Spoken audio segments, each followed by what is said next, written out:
পড়াশোনায় ফোকাস নাই, পড়তে ইচ্ছা করে না, অনীহা লাগে, আবার মাঝে মধ্যে অনেক টানে পড়ি, তাও ভালো রেজাল্ট হয় না। মানে আদৌ যে পড়তেছি, পড়া থেকে যে কি আউটপুট পাইতেছি তাই বুঝি না। এইচএসসি যে টাইমটাতে তোমার পড়াশোনার একদম মোক্ষম সময়, সেই টাইমটাতেও তোমার পড়াশোনা হইতেছে না।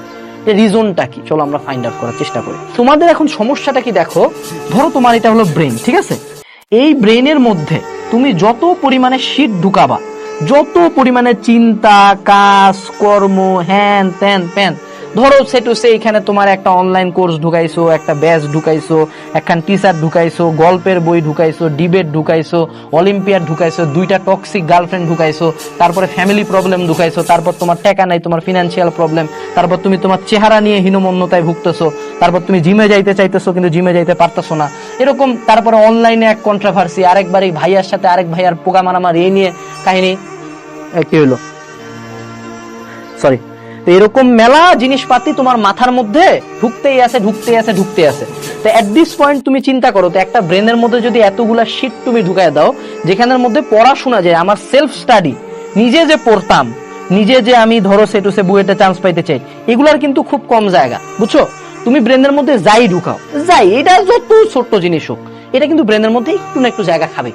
এখন তোমার ব্রেনের মধ্যে 100 জিনিসপাতি যদি ঢুকে, এবং 100 জিনিসের মধ্যে যদি 98টা হয় হলো শীত জিনিসপাতি আর 2টা হয় কামের জিনিসপাতি, তোমার ব্রেন কোনটাতে ফোকাস করবে বলো? নিজেকে জিজ্ঞেস করো, কোনটাতে ফোকাস করবে তোমার ব্রেন? তোমার ব্রেন অবশ্যই এইটার দিকে বেশি ফোকাস করবে, কারণ ওই 2টা নিয়ে তোর এত মাথা ব্যথা নাই। একটা ব্রেনের মধ্যে এত পরিমাণে শীত লেভেলের চাপ দিলে তো হয় না, বুঝছো বাংলা কথা?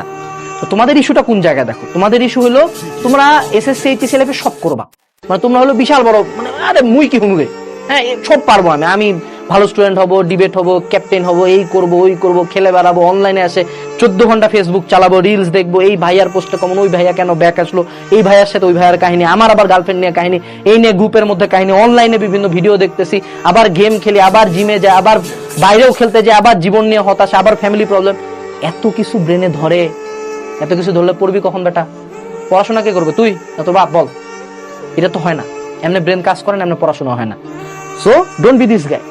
ব্রেনকে ডিক্লাটার করতে হবে। কি করতে হবে এখন, কি বলে এটাকে? ডিক্লাটার। ক্লাটার ময়লা আবর্জনা। কিভাবে ডিক্লাটার করতে হবে আমি বলি।